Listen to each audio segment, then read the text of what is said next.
Hi there and welcome to this look at the December weather prospects. This photograph was one I took on December the 27th, 2017 here in Berkhamsted. It's the closest thing we've had to a white Christmas since 2010. Now in this video I'm not going to focus on the Christmas period, but I am hopefully going to give some pointers to how the weather currently looks like developing during the coming weeks. Okay, I'm going to start off by taking a look at the picture across Europe and the North Atlantic region. The chart here is for 06 GMT, Wednesday the 2nd of December, and it shows pressure contours, the white lines, and 850 HPA temperatures, which are at about 1500 meters above sea level and are shown by the different shading colors on this chart. The thing to remember is that blues and purples indicate cold upper level air, oranges and greens and yellows indicate milder upper level air. Now the UK is in the centre of the chart, and what we can see to begin with is there's an area of low pressure centred to the northwest, and we've got colder air shown by this blue shading beginning to push down across the country. Now if I run the animation through the next couple of days, we'll see what happens. So here we go, and I'm going to stop it here. This is midday on Friday the 4th of December. By then what we can see has happened is the area of low pressure has sunk southeastwards and it's centred somewhere over the UK, and we've got colder air coming round on its northern and western flanks. It's not desperately cold upper level air, but it is cold enough to bring the potential for some sleet or snow as well as rain. Now the snow is most likely to be in the northern half of the UK and over higher ground, but not exclusively so. In fact, even in parts of southern England there could be a few flakes of snow at times. I wouldn't completely rule out a temporary covering over high ground such as the Chilterns, the Cotswolds and parts of South Wales such as the Brecon Beacons. Now if I continue the animation into the early part of next week, we can see that not a great deal changes. I'll stop it here at 18 GMT on Monday the 7th of December. By then we've still got areas of low pressure close to the UK. Upper level air temperatures, as I say, they don't look particularly cold, maybe just a couple of degrees below the average. So by then I would think the snow risk is most likely to be over high ground in the northern part of the UK. Rain much more likely in southern and central regions. We're probably just losing a little bit of the coldness at the upper level as that area of low pressure sits over us. Now if I just play it through to the end, just a couple more frames to go. Tuesday the 8th of December, again it's showing a very similar picture with low pressure still sitting close to the UK, probably centred to the south of us or to the west of us by then. It is in some ways quite an unusual pattern. Normally these areas of low pressure track to the north of the UK, and what's really sending them further south at the moment is the position of a jet stream.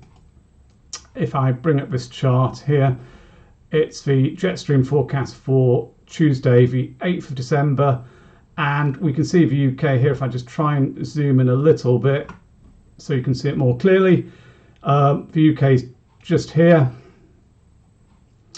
and we've got the jet stream taking quite a southerly track. It often goes through the UK or to the northwest of the UK, but when it heads south like this, we end up on its colder side, and as I say, that is really what's driving the track of the low pressure systems currently further south than is often the case. And that looks like it may well continue to be the case as we head through the second week of the month. But to consider that in a little bit more detail, I'll bring up the ensemble plot. This one is for London and it goes out to 16 days ahead. On the upper half of the plot it shows 850 HPA temperatures, and each one of these lines represents the output from one of the model runs in the ensemble. Now, by looking at what most of them are showing over this period, we can have a good idea of what the most likely weather patterns are going to be. I've annotated this chart, and what we can see is that most of the runs keep upper air temperatures a little bit below the 30-year average during the first half of December. 30-year average is shown by the black line which goes across the plot here. And as we can see, most of the runs are below it. The thick purple line, which hopefully you can make out, is the average of all the runs of the ensemble. So as we can see, that's staying several degrees below the 30-year average. It's indicating rather cold conditions. As I said earlier, it's not very cold. If we were looking at very cold, you'd probably expect some of these runs to be dipping down to -10 or thereabouts. But really, they are ranging between maybe 2 or 3 degrees below freezing point at this level, down to about 5 degrees below, down to about -5. So the focus is really on being rather cold, not very cold. By the middle of the month, we seem to lose that cold anomaly, that cold trend, and if anything, by then the averages of all runs is very close to the 30-year mean. So I'll address that point in a moment. On the lower half of the plot, we can see precipitation, and certainly in the short term, it looks like a pretty wet picture. There are some big rain spikes appearing there, and if we look on the very bottom, we can see the snow row. What that is indicating is how many of the runs in the ensemble are forecasting snow for a given time slot. There are 16 values across the bottom, 1 value for each day. So you can see it actually reaches a maximum of 11 here in the short term, which indicates about a 30% chance, or thereabouts, slightly higher actually, 33% chance of snow falling in the London area. It's really important with these snow row values to remember that they are not forecasting accumulating snow or heavy snow. All they are pointing towards is a possibility of a few flakes of snow being mixed in the precipitation that reaches ground level. So I think they're worth paying attention to, but remember the context is that it's not directly relating to accumulating snow. It's snow falling in the precipitation. So as we look further ahead through this 16-day period, you can see that the risk of rain / precipitation, I've labelled it, continues. It doesn't look as wet as it's expected to be in the short term, but as I say, it does look as though we could continue to see rain or showers in the southern part of England during much of the first half of December. And if you look at the snow row values, after reaching the high of 11 in the short term, they dip down to around 3, 2, 1, 0, back up to 2 and 3 later on.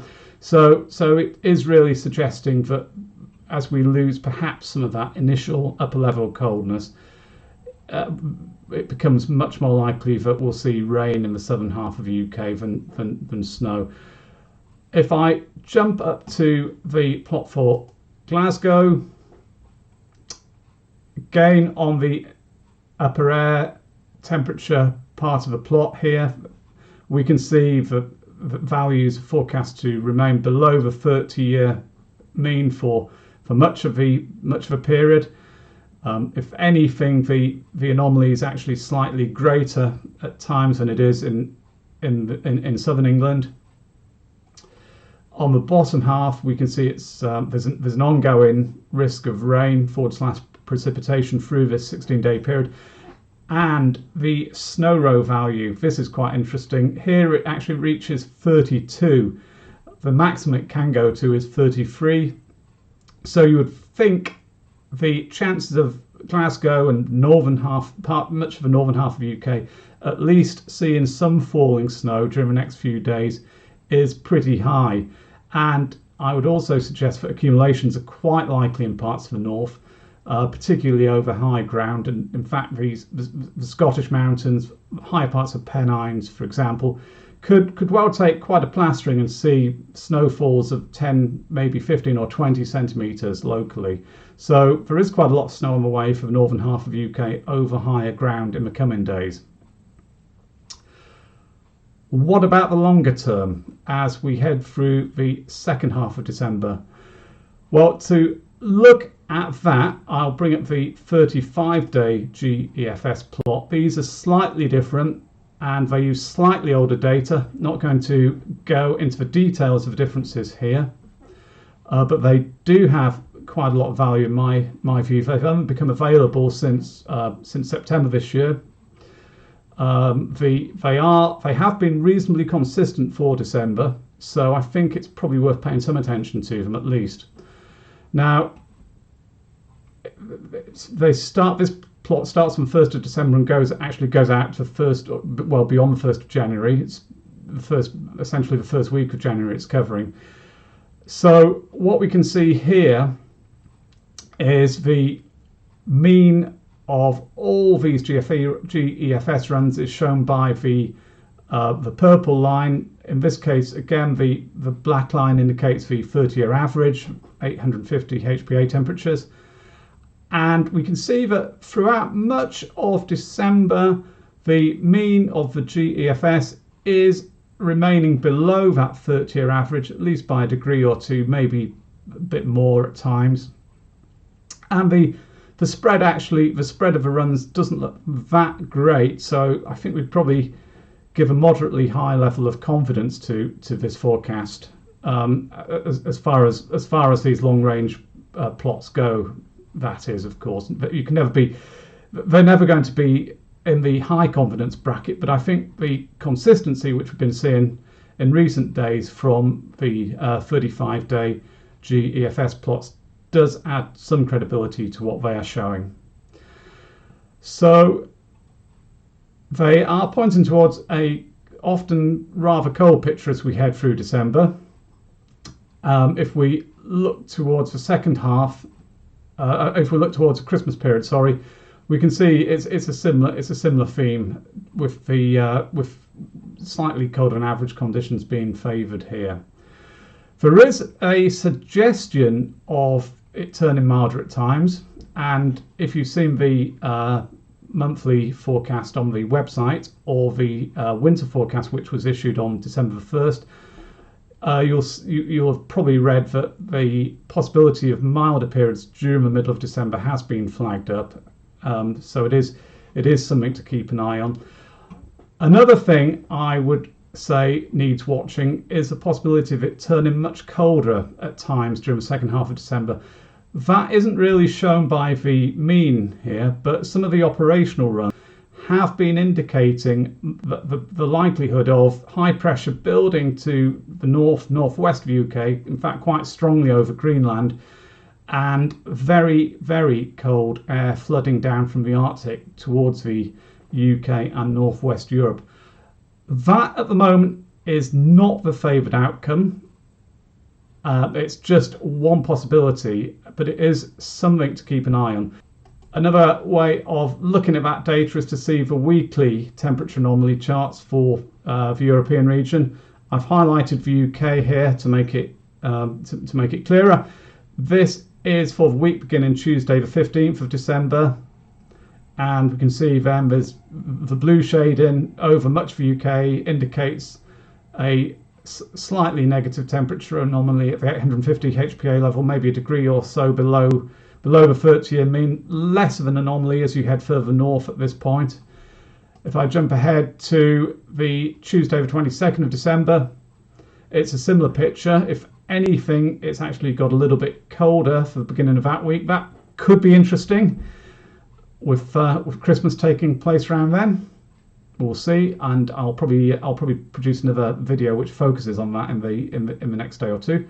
So stay tuned. And if I just finally jump ahead here to the 29th of December, we actually begin to lose that negative temperature anomaly and see things returning pretty much back towards the average. And there have been some indications of that from a number of computer model runs recently, and it possibly fits in quite nicely with the background La Nina signal, which points towards colder conditions early in the winter and milder and wetter ones later on. So to summarize all of that, it looks like it's going to be unsettled and cold to begin with. There's the likelihood of rain in all regions, and there could well be some sleet or snow around, particularly in the northern half of the UK, but not exclusively so. Even parts of southern England could see some snow for a time. During the second week of the month, the chilly theme is most likely to continue. There is a possibility of it beginning to turn milder then, but on balance, I would expect it to remain rather cold with further showers or long spells of rain. By that time, snow probably becomes increasingly confined to higher ground in the north of the UK. As we go through the second half of December, there are some indications of it turning milder at times, but the most likely outcome is for it to remain rather cold, and there is a possibility, currently a low possibility, of a sharp wintry period developing as high pressure builds to the northwest of the UK more strongly. So that's it for the moment. Thank you very much for watching, and if you found this video useful, please remember to hit the subscribe button below so you'll be informed when I publish future videos. Thanks now, bye.